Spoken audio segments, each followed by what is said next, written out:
What's up, guys? Welcome back to another episode of my weekly OSRS news updates, where I like to break down the weekly update for you so you don't have to. I'll typically skip over anything that's not completely game changing so that we can get straight into the core of what's new. And as always, guys, if you like the content, consider hitting that like and subscribe button as it helps me out an absolute bunch. And with that being said, let's get into the video. Alright, guys, so yeah. What we can see here, we got the Christmas event. So that's always nice for everyone this time of year. So if you are interested in that and that's something that you want to do, then head on over to Varrock and go enjoy yourself at the Christmas event. I'll put a video out later just going over it and sort of the rewards and how to do it and just the story and my thoughts on it. So if you like that sort of content, then keep an eye out for that. But moving on, we can see that we got a bunch of sailing fixes and tweaks here. And I've gone through it all and I'll break it down. But mostly we've got the group irons now able to use facilities on their group members' ships, regardless of whether or not they've built the facility themselves, so long as they have the sailing requirement. So that's a nice little change there for group ironmen. I'm not too sure how much this was affecting gameplay. I'm not sure how many GIMs were sailing together, but yeah, if that's something that affects you, then congratulations, you got a nice little fix. Outside of that, it's mostly just bug fixes and just general fixes for things that you would think already should exist in the game, such as like getting a collection log from opulent salvage with the dragon cannonballs and whatnot. So yeah, then obviously again moving down, there are some notable changes. So Gull and Soup don't eat an entire stack of Karamji. Now, for those of you who don't know, Karamji is like a really easy way to constantly feed your cat because it's a stackable fish. I can only imagine there was a few people with like 100,000 of them that just went and fed Soup. Karamji is typically only used for feeding kittens. So I wasn't even aware that Gull and Soup could eat food. So I think that was like an Easter egg that they added. And then I guess it backfired by eating the entire stack. So that's kind of funny. But anyway, moving on. We've got that you can now disable the warning message for teleporting to your boat. Now, I thought this was actually a really interesting change because it is a bit annoying trying to teleport off your boat and then constantly get told that you're teleporting off your boat. But at the same time, you can completely understand why it's there.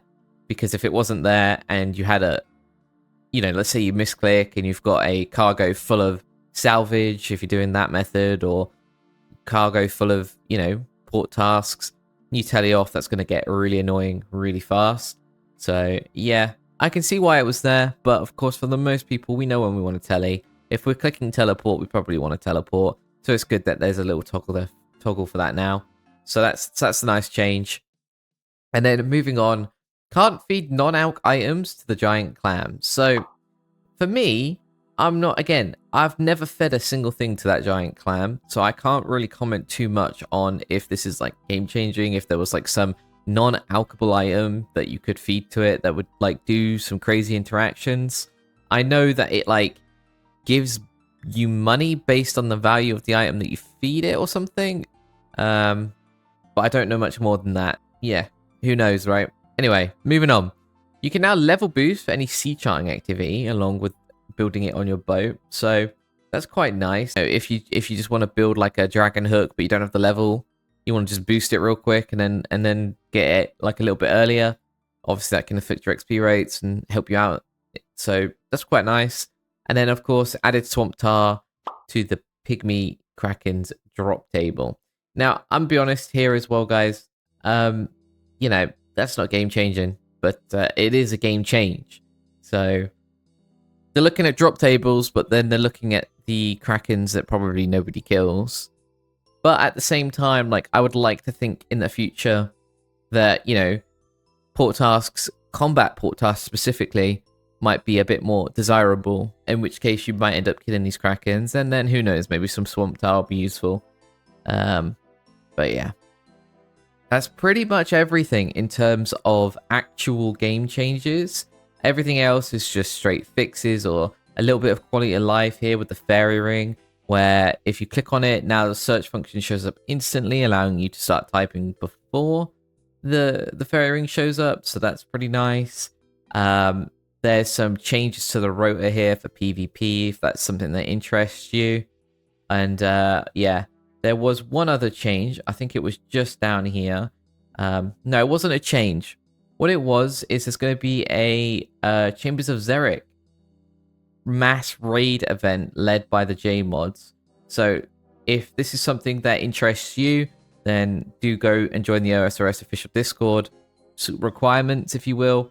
They just don't want people bringing ults. They don't want you to just AFK for the diary. When you're doing certain things in the raid, just prep for everyone. Don't enter Ulm early. If you've died in Ulm twice, try to stay out and just watch. And then just, you know, come with good spirit and just be a good person, right? Just be a good person.